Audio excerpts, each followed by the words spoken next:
Okay, so you guys are probably wondering why I'm grouping so many films together in one video. Well, it's because they all share one common trait, and that's that I don't really have much to say about them respectively. So here's what I'm going to do. I'm going to talk about these films one at a time and give the ratings at the very end of this video. The first film I'm going to talk about, Fantasia, is considered one of the greatest of all Disney films. And I agree, at least on a technical level. This is the film where Disney showed just what it could do with animation, and it is a triumph to say the least. And it was a great idea setting all this to classical music, and the animation for the time is simply outstanding. And while there isn't much of a story, there are certain scenes in this film that are very memorable, especially the Sorcerer's Apprentice and the ending scene. So while I don't really have anything but praise for this film, I would be lying if I said it was one of my favorite Disney films. In fact, it's probably my least favorite film I've reviewed to date, not counting the package films, which I'll get to in a minute. What's the problem with Fantasia? Well, despite all the respect I have for it, it just doesn't keep my attention. And while I consider myself an animation lover, I can't sit through 2 hours of clips with very little story without getting pretty bored. And that's what happened here. So, while this is for sure one of the top 5 all-time most respected Disney films for me, which is a major feat, it's not a film I can watch many times. So, it's definitely a film that I respect more than love. My favorite character, and I'm very happy to say this, is Mickey Mouse. He's almost certainly the most popular animated character in history, and I'm glad to include him in this elite group of my favorite Disney characters of each film. And Mickey's scene was also my favorite scene in the movie, The Sorcerer's Apprentice. It's easily the most popular scene in the movie, and it's the only scene in the film I didn't get bored during at all. It's just a very fun and memorable scene. In fact, it's so good that Disney, in typical early 2000s Disney fashion, decided to make a shitty remake of it in the form of this piece of dick. My favorite song is Ave Maria. I've just always liked that song. And now we are officially done with the Disney Golden Era. And now we have entered into the package film era, which I'll complete in this video. And for those of you who don't understand what this era represents, I'll explain. During the 1940s, World War II broke out, and Disney lost a lot of its budget and also a lot of its animators to the war effort. So to compensate, Disney had to cut corners, and the films made during this time are of a lesser quality and also just not the same type of films that Disney made during its golden era. And there wasn't anything Disney could really do about this, and, they can't really change the war, and they can't really, they had to do what they had to do. And with that being said, though, does that mean I'm going to have mercy on these movies? Hell no, because I had to watch every single one of these for this review series. And why these are considered to be in the same group as the Walt Disney theatrical animated films, I do not know. But they are, so here we go. The first package film Disney made is called Saludos Amigos, and involves the Disney animators traveling to various parts of South America and creating cartoons about the various cultures they come across. There isn't really a story, and these cartoon shorts don't connect at all. And if that sounds sort of lame to you, then you'd be right. It's not bad per se, but it's definitely nothing I would ever care to see again. I guess it's cool to see some of the culture in it, but this is Disney.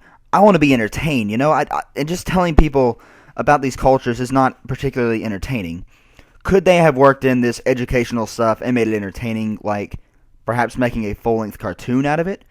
I really don't know, but I also don't care, because it really shouldn't exist in the first place. But I guess the stuff on screen isn't bad. There are a couple of memorable scenes. The educational stuff is done alright, and the best thing about it, it's only about 40 minutes long. While I don't think it's one of Disney's worst films, because, let's be honest, there are a few truly awful Disney movies out there, it'll still probably be near the bottom of my list when I rank every Disney film made. I'm going to make this favorite stuff pretty quick for every other film in this video. I think I spotted Walt Disney in this movie, so he's my favorite character. My favorite scene is the ending, and I don't mean the ending scene, I mean the literal ending. And my favorite song is a song that is sung about Brazil. It's actually pretty catchy, and the animation is actually really creative during this scene too, and it's by far my favorite part of the movie. The next package film is The Three Caballeros, and it involves Donald Duck opening a few birthday presents, and during this he meets new friends and learns about South American culture. Yippee! I guess I like this a little bit more than Saludos Amigos, and I think the main reason why is because of the energy this film has. I mean, it's almost like a Looney Tunes cartoon, and it's very, very entertaining for a while. I think this film would have been better if two things had happened. One, if it was about 20 minutes shorter, because it feels like it runs pretty long, and also if Donald had spent less movie time chasing after girls. No, seriously, a pretty good chunk of this movie is about Donald chasing women, and it gets old really fast. But like I said, the energy is great, and although it's kind of long, I guess I liked it overall. My favorite character was Donald Duck, who was always a lot of fun. My favorite scene was the ending, like Saludos Amigos, and my favorite song was, I think it's called The Three Caballeros. And that was my favorite part of this movie. Again, great energy, and the song is actually really, really catchy. I mean, I don't know if I necessarily recommend this film. I'll talk more about that later. But seriously, get on YouTube and look up this song. It's actually, I mean, you'll be humming it for a good while after listening to it. Next up is Make Mine Music, and this is actually a pretty decent film. It's basically Fantasia with a cheaper budget, and it's set to more modern music. And like I said, it's actually pretty entertaining. I like the shorts, even though none of them really blew me away. I guess I wish this was just a tad shorter, but I guess it's fine as it is. It's not like Saludos Amigos. Well, actually, Saludos Amigos is fine. It's not like Three Caballeros, where 20 minutes left, I was wishing it was over. It felt slightly long, but like I said, not a big deal with this one, like it was Saludos Amigos. But even though there's nothing blatantly wrong with it, there isn't anything stupendous about it either, and that's really the best way to sum this movie up. Everything's pretty good, nothing's really good, but there's also nothing really bad. My favorite character, I guess, is this kid Peter, and his scene Peter and the Wolf is my favorite scene in the film. And my favorite song is the song sung about the whale in the final scene. There's not really a song I loved in this, though, to be honest. Fun and Fancy Free is one of two of these package films that I'd seen before watching them here recently. And it's very, very, very mediocre. And it's good to see Jiminy Cricket, although he doesn't really do much in this. The main film is composed of two shorts, one being about a bear named Bongo leaving the circus for the wild and falling in love, and the other is Jack and the Beanstalk. And man, oh man, this is such a mediocre movie. Bongo, I guess, is fun at times, but it's mainly a bore, to be honest, and it feels about 5 to 10 minutes too long, and that's a really, really long time when the entire short's about 30 minutes. And the Jack and the Beanstalk segment is a lot better, but it's nothing great, really. And I don't even want to talk about this movie anymore, to be honest with you. My favorite character, and you should expect this, is Goofy. And yes, now I have Walt Disney, Mickey Mouse, Donald Duck, and Goofy Goof as favorite characters.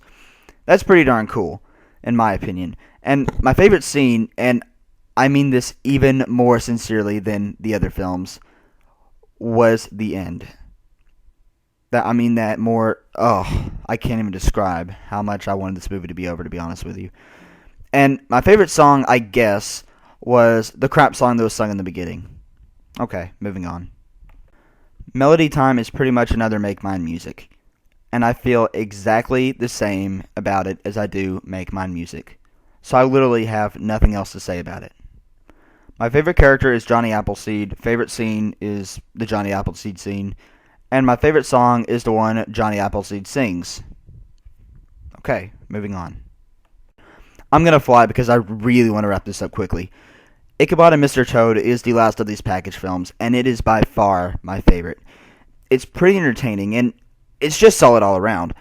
It's an adaptation of Sleepy Hollow, The Legend of Sleepy Hollow, and The Wind in the Willows, and it's pretty much how you'd expect. And it's no masterpiece, but it's very entertaining. And that's saying a lot for a package film, believe me. And like I said, this is by far my favorite package film. My favorite character is Mr. Toad. A bit of trivia, I actually played Mr. Toad on stage when our high school performed this play. He's very zany and very entertaining. My favorite scene has got to be when the Headless Horseman chases Ichabod. This is just some great slapstick. And even if you don't watch the movie, I still highly recommend checking this scene out online. I doubt you'll be disappointed. My favorite song, I guess, is the song played at the beginning. I can't really think of any songs. And at long last, I'm done with these package films. And now I can move on to the real, or we can get back on track to reviewing actual Disney movies.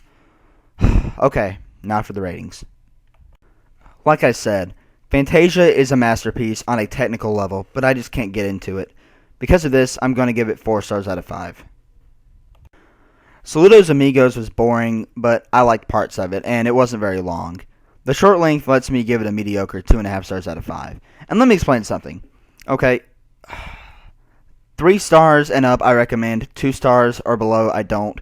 2.5, it's more, you can decide. View at your own risk. So, 2.5 does not mean I recommend it. It doesn't mean I don't recommend it. It's more, you heard what I had to say about it. If you want to watch it, go for it. If you don't, then I certainly don't blame you. The Three Caballeros is a good deal better than Saludos Amigos, but it's too long and there's too much of Donald chasing after women for my taste. So, it gets 2.5 stars out of 5 also. And again, although its highs were better than anything in Saludos Amigos, it also had more flaws, so there you go. Make Mine Music wasn't great, but it kept me entertained, and that lets it earn the favorable 3 stars out of 5. Fun and Fancy Free was mediocre all around. 2.5 stars out of 5. Melody Time was just like Make Mine Music, so it gets 3 stars out of 5. The Adventures of Ichabod and Mr. Toad, while not terrific, was very entertaining, and probably the only package film I'll rewatch in the future, at least willingly. I don't know why I'd ever watch these again except for this one. So I'm going to give it 3.5 stars out of 5. Thank God it's over. Well, thanks for watching, guys, and I'll see you next time. And I know I haven't been making these reviews very often, but a big reason why was because I didn't want to watch these package films. That's really what it was. I really procrastinated because I didn't want to have to get through these. So, expect reviews at a much faster pace now. And at least through the Walt era. In fact, I expect to be through the Walt era in a couple of weeks. So that'll be about a review a day. And hopefully I can manage that. I'll see you guys next time.